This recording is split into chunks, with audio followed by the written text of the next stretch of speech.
ก่อนฉลองปัสกาพระเยซูเจ้าทรงทราบว่าวันเวลาที่พระองค์จะต้องจากโลกเมื่อหาพระบิดาได้มาถึงแล้วย้อนพระองค์ได้หักพวกคนของพระองค์ที่ยังอยู่ในโลกพระองค์ได้หักพวกเขาจนสุดขีด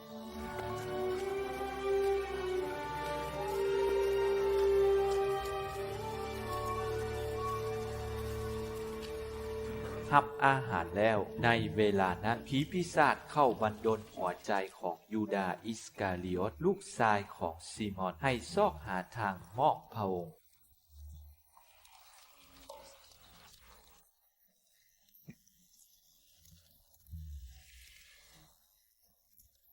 และย้อนฮู้จักว่าพระบิดาได้มอบทุกสิ่งอย่างไว้ในพระหัตถ์ของพระองค์ทั้งฮู้จักว่าพระองค์มาจากพระเป็นเจ้าและจะลบคืนเมื่อหาพระเป็นเจ้าพระองค์จึงลุกขึ้นจากโต๊ะรับอาหารแก้เสื้อออกเอาแพรมัดแอว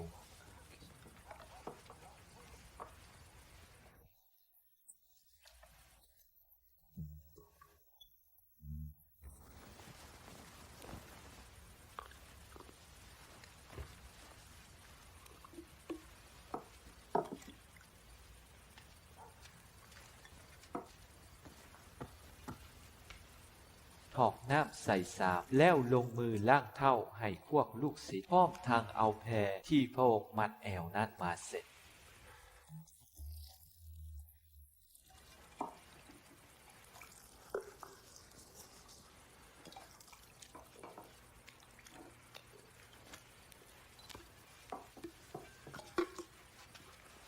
เมื่อพระองค์ทรงมาฮอดซิมอนเปโต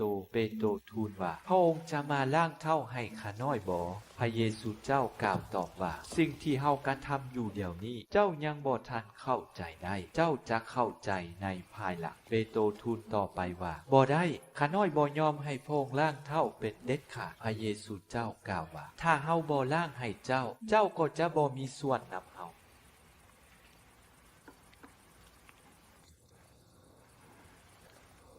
ซีมอนเปโตรเลยทูลว่าดังนี้บ่แม่นแต่ล้างเท้าเท่านั้นขอพระองค์ล้างทั้งมือและหัวให้ข้าน้อยด้วย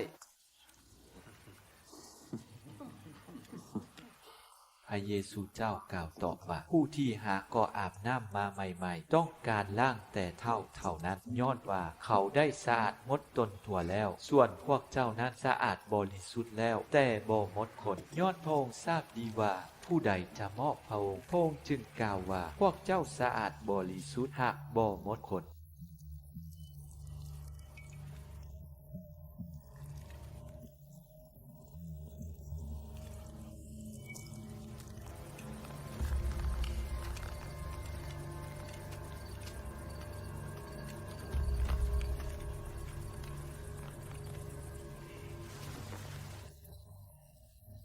เมื่อล้างเท้าให้พวกเขาสำเร็จแล้วพระองค์ก็ทรงห่มเสื้อเสด็จไปประทับอยู่ที่เดิมกล่าวว่าพวกเจ้าเข้าใจเฮาได้กระทำสิ่งใดให้พวกเจ้าบ่พวกเจ้าเอิ้นเฮาว่าพระอาจารย์และพระเจ้าก็ถูกต้องดีแล้วเฮาแม่นคือพวกเจ้าเว้าแท้ถ้าว่าเฮาผู้เป็นพระเจ้าและอาจารย์ได้ล้างเท้าให้พวกเจ้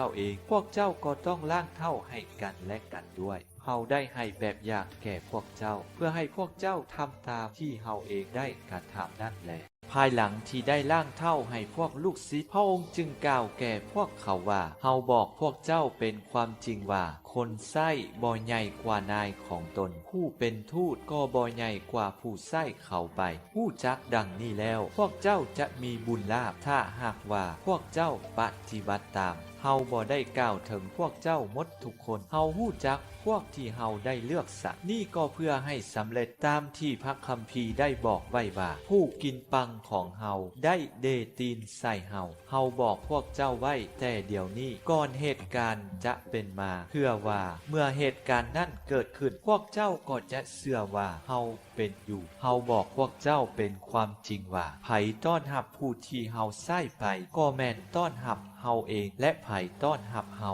ก็แม่นต้อนรับผู้ที่ทรงใส่เฮามา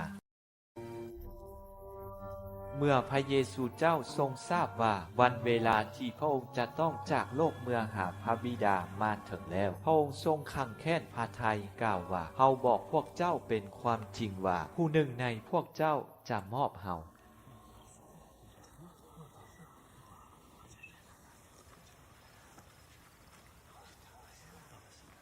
พวกสาวกเหลียวเบิ่งหน้ากันโดยบ่ฮู้ว่าพระองค์เว้าใส่ผู้ใด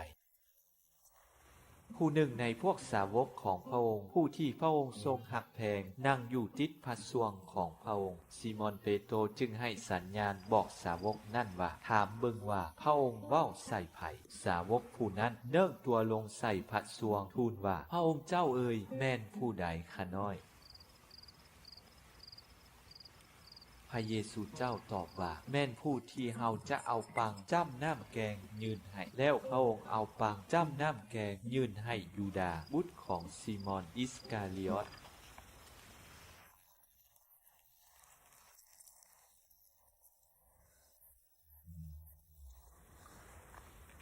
พอยูดาห์รับเอาปังเวลานั้นซาตานก็เข้าสิงตัวเขาพระเยซูเจ้าจึงกล่าวกับเขาว่าสิ่งที่เจ้าจะเฮ็ดก็ให้เฮ็ดเสียไวๆแต่บ่มีไผในพวกร่วมรับอาหารเข้าใจพระวาจานั้นว่าเป็นหยังพระองค์จึงเว้าดังนี้กับยูดาห์ย้อนยูดาห์รักษาธงเงินจึงมีหลายคนคิดว่าพระเยซูเจ้าอยากบอกเขาให้ไปหาซื้อสิ่งจำเป็นสำหรับวันบุญฉลองหรือสั่งให้ไปแจกทานแก่คนจนเมื่อรับกินปังนั่นแล้วยูดาห์ก็ออกไปเวลานั้นมืดแล้ว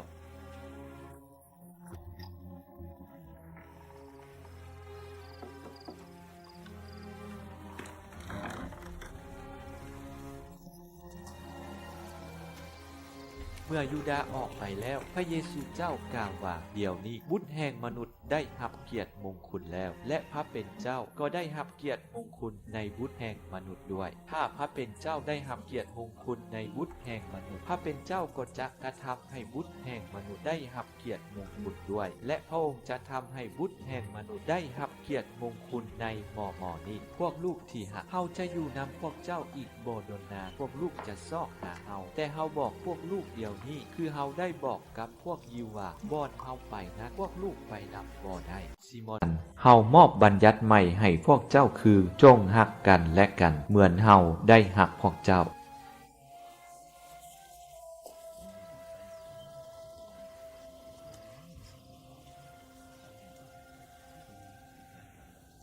แม่นแล้วพวกเจ้าจงฮักกันและกันทุกคนจะฮู้ว่าพวกเจ้าเป็นศิษย์ของเฮาก็ย้อนเห็นว่าพวกเจ้ามีความฮักต่อกันและกันนั่นเอง